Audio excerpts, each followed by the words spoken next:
poor use of time is something that you need to address because it's going to affect your score. What you don't want to be doing is to dwell on data gathering and just squeeze clinical management into 4 minutes, because if you think about it, you're going to get equal mark for data gathering and clinical management if you're doing it both well. And how can you expect to get to score well on clinical management if you squeeze the time? So ideally what you want to be doing is balance it 6 minutes and 6 minutes, so that by minute 6 you're moving to clinical management. And this is a hallmark of good consultation. Look at when you're transitioning from data gathering to clinical management. If you manage to do that 6 minutes, then you will be able to give yourself enough time to do a very good clinical management involving the patient, having shared understanding, and formulating a clinical management to address the patient's need, and also to do the safety net appropriately and do a safety net that's realistic. A phrase that an examiner has taught me is to use this phrase to signpost myself, and it also helped the patient to know that we're moving to clinical management. So this is the clinical management is actually the exciting part, because this is where you're actually showing your skills and making a difference to this patient. Because data gathering is all just getting data from the patient, and because you've been doing that for many years during training, you're more comfortable with that. So you procrastinate that and don't want to come into a working diagnosis, whereas clinical management is where you can make a big impact on the patient and add value to the consultation. So by using this pivotal phrase, what you do is you address the patient's idea, and then you show the patient that you're listening to them, because you tell them in their own word what they thought, you justify what's going on, and you make a working diagnosis.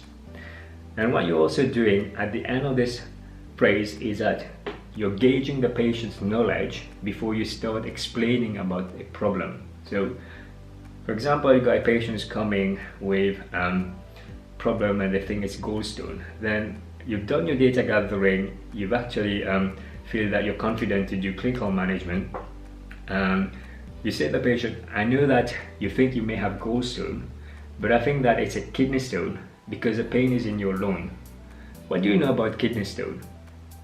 By saying that, you know now that you're in clinical management, and you go ahead and explain what kidney stone is in a lay-term way so that the patient understands. And the examiner also knows what you're trying to manage.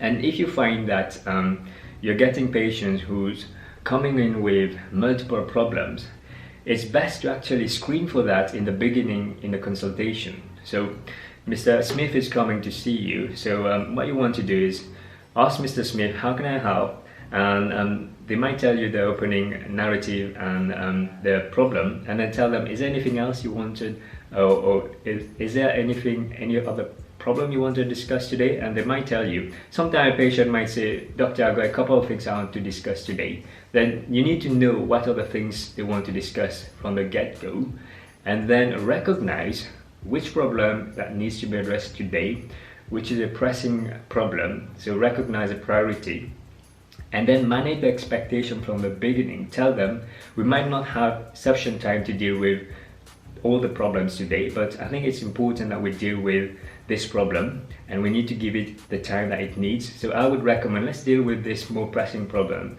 that you're concerned about. And then if we don't have enough time to deal with the second problem, I would recommend that you book for another appointment so that we can do it safely. That way you address the multiple problem, and then you focus on the pressing problem. And examiners like it when you do it in the first part of the consultation. You don't want to be at 11 minutes and then the patient tell you, oh doctor, while I'm here I've got another problem, because then you get flustered, and it does not show that you're managing the patient very well if you do it that way. Looking at this case, how will the examiner know whether you're able to manage a patient's expectation? I think there's no hard and fast rule how you can do ice, as long as it's natural. If you think it's natural to do it at the beginning, go for it. If you think that's something you'd rather do after you've taken the medical history, you can do that as well. there's no right or wrong into when to do ice, because each patient is different, and it will depend on how the situation is like. If you have a very rigid structure when you're doing ice every time in the beginning, then your consultation will be very rigid, and sometimes it might be very awkward for the patient. So it needs to be done without any formulaic intent. So do it when it feels right, don't force it. So it needs to be in context. First thing is, when you're consulting a patient who has chest pain, very important to ask whether they're having chest pain now. The fact that you realize that later, it just makes things more difficult with your management.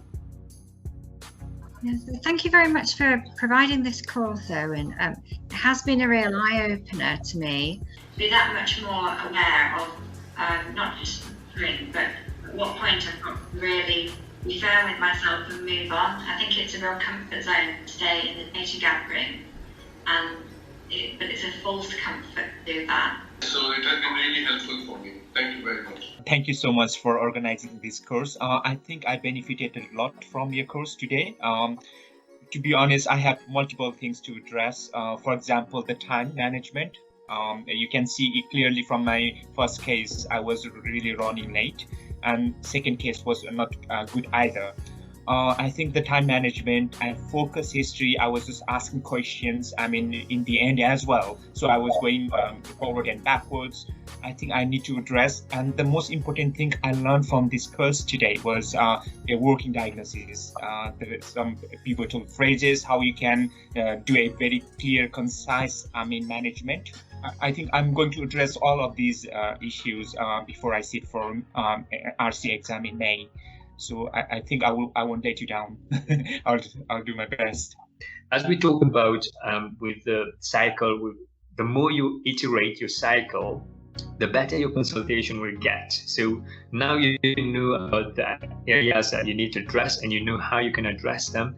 I'm sure your consultation would be better. If you have any other questions, please get in touch with me. If you've not already joined the Facebook group, we have a Facebook group, the MRCGP RCA support group. Ask your question in the group and the community will help you. Do you want to take things to the next level and give yourself every chance to pass the RCA? I'm offering a limited one-to-one coaching service where I guide you every step of the way. If you don't want to risk failing the RCA, book for the RCA Blueprint coaching session today, where we can discuss how you can implement strategies, tactics and tools and receive personal feedback to help you pass the RCA. If you want to join the limited coaching program, click the link down in the description below. If you have any questions or any suggestions, please let me know down in the comment section. Take care everybody. Bye bye.